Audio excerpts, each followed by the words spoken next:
Ang hay kinuturata na tisen segin ang tineta siyang tunati.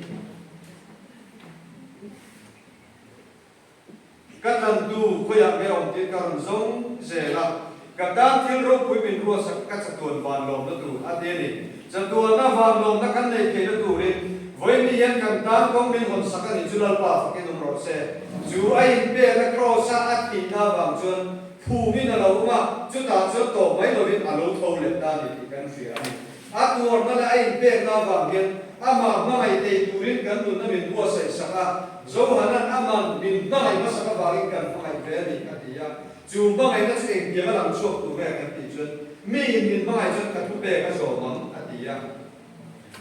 ama la li so ve ken thudung thar san dam na tur chu Jerusalem a tanga puan chuan ni don ni so in Krista chun sheng ma tuara ani thung ni na tho lenga ama bigin sim na thule so ngai dam na thu Jerusalem ko tangin nam tin ne na thila alo tia chu sim na thule so ngai dam na thu kan chan tu ra chu lali so na lo so lo ka Pentecost ni alo theng di ka Pentecost sim pulai so ngai dam na Isu Krista bin baptisma chang che ro lo ti da ni chu Isu Krista baptisma chang ka chu in tuam Krista chu in tuam to tin bolan min sila tuna kan le ka siaram ka loi cho che na in nei na kuan sim lo ni pakhat alo tlak mai ni chu muna chuan in nei na ram kal ta ka in nei na kuan sim tu ra be sei an ni ma sela ei tu ra chu vek to function zo ei mai tu ra lo in diari sa ko ne ko ni o men kha ni pakhat kha in nei na kuan sim lo tlak mai ni chu enge chan chu ika tige ni na position lo tika eng ma soi tura ne lo agoi ani ni chena kan mo ni a chan chu ege ngai dam na chu muna chu la ong to lo ga ngai dam ani na tur hun kha ong to lo ga bon lam ki ma a ku lek de pura bon la pai chu mai ta ni chu avara tha pe lu le voi lai yan chat na ma ka long the na turin cross ki sem la le suan kan ta na atur na ba min ati na alo ma thu min na lo ma tho le Jumian puya chan chin chwa chu kan lo to ma kan lo som ve te na turin he kan na pe hian rin na chu an pha to ke nan tin lo lo de ya rin na hiat na va na lo om hiat chu Krista thu va na lo om kan ti ka chu Krista thu hiat na va chun lali suwa du zo kan nung turin an pha to ka mai turin an nu na tin bo sa ya chu mai na chu suwa ngai dam na chan the na turin tu na hian an nu na lo in po cha ta ni lo ba ke nung ro se kan ti suwa do lo lali so thu pe ka kan ti hian nakina hian van wei ro pui tak train along don ani chu muna chuan zak lo kan tel te tu ra ta na hei hi kan bul chan ta tu ra ni ta ni chu kan in thuam ta tu ra kan in thuam ba ni chuan nakina hian sa kan bu don in nei na pon sim lo wa kan om hian za na kan la nei do na kan la in chim nge nge do ni chu wa chu tu muna hian min mai tu kan in bo sa ya Ju kan mi kan mai na kan nan tin na ko sa kan tu ra ta na chu ama mi ni tu ra ta na tha tu te bo chiat na wa ga sual ke ma ne be kan pian tira cha nung chang thai ma ko ni la ye ma ne sual ni na lo be ta ta ne kan sual kan lo ti chi na ma ni ko mai nam na sual te ta ti ta ta ni tha tu te cha mai sual kan ni na le ye ma ni na ti sual kan lo ni ya ni ko ngai dam na kan chan the na tu ri Isu Krista mi kan tu ya baptisma kan chan ni apoi mo ta ta FSC ko mi te chuan ola kin rin ti lai kan thara ke ni min chamen atia e chang lo om ti ko kan thre nei ne atia ani le baptisma nge chan baptisma te chang ve to ni lom ni te po ti bai ti zo hana baptisma atia ma se te ko ola nan thri ti chu Isu Krista mi kan baptisma changa an chunga ku na tin chung trai sa ka thara ke ni man lo dong ta ni lal pa fa ke nam ro se voi ni yan an bul chan na tur chu Isu Krista mi nga ngai dam sual ngai dam ni te na turin kan fa te hian tu nu na yan tui tha nan lu chil don an ki don lal pa fa ke nam ro se le tui tha na yan an ki nga ngai dam na an chang do na chu mun na chang chung mar so na thar ne nun thar ne turin an bo sai do na ni an na mai lo a ro pui lu tu ni ko ve la kan hun to ai kan fa tan bian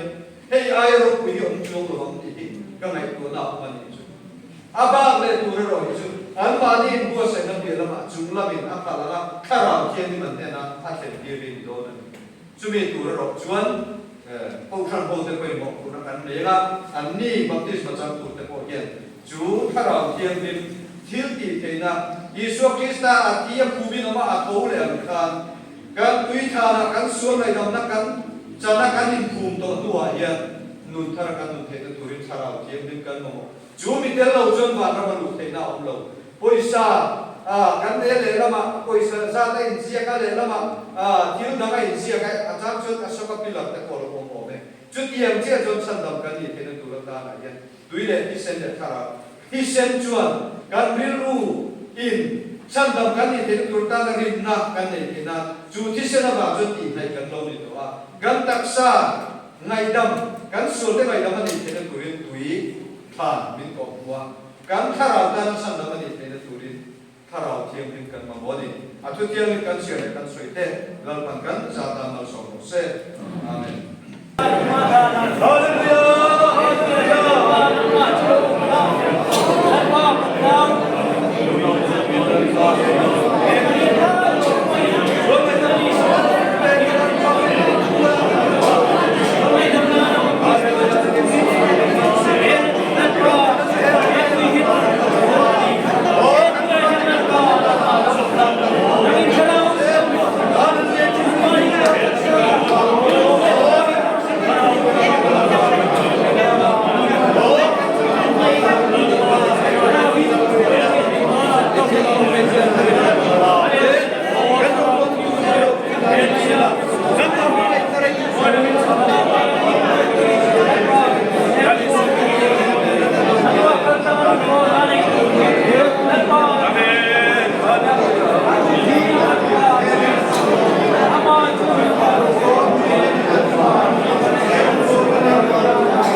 ได้เป็นโปรแกรมในเชิญชวนกันติดต่อครับ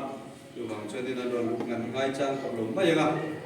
ลมจะสวยตรงกลางในเรื่องความเบียงเตะโสมเนี่ยและประเทศในจบใจทั้งที่นักชาติทิ้งก็ทำเป็นสงชั่วกู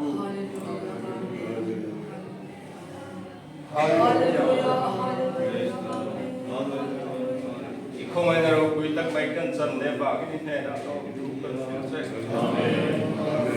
น้าเตะชาติมันกระดับไป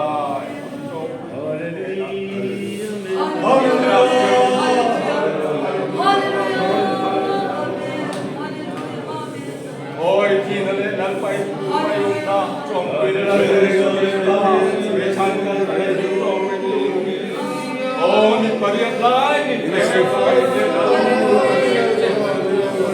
ฮาเลลูยาอาเมนฮาเลลูยาฮาเลลูยาโอ้เฮบัพติสมาเจ้าพิลันไปสุกิสตาดูโตโลบลันไปสุกิสตาชราเคียงหิมเจนจินนะอิทธินั่นแหละทุนนั่นแหละทอเลนะจงปุยนะชราเคียงหิมเจนจินจุลันไปสุกิสตามาเนียทาราลุเซเจ็บที่นั่นตุลินันตาจะบุเรสันโอเคอัตตาสารบิรุเรียนชราว่าผู้มีโนเทนันตุลี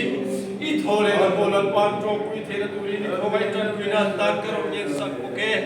อิจวนลันปากันเทียนตักเป็นเขาไม่ดูวิเชียรหรอกitu dumrong bote tunang na wala din kuya manruwa ila panabangin hindi na lom tukal soy buke itu alam pa kan patiyang tutak min kawai tu herong bol na rupui tak may leho tak may hi kan zavay alal pa Yesu Krista o lalpa dumate athanate adi nate lalpa kan siyat ka kina tulin Katin lumalan pa Yesu Krista tharin nang imal mi som sak thabang che ekim kan tiam biang hero kuina tuni sila min mga itu kalal pa tak Yesu Krista hing tiali mi chuchu karon di che amen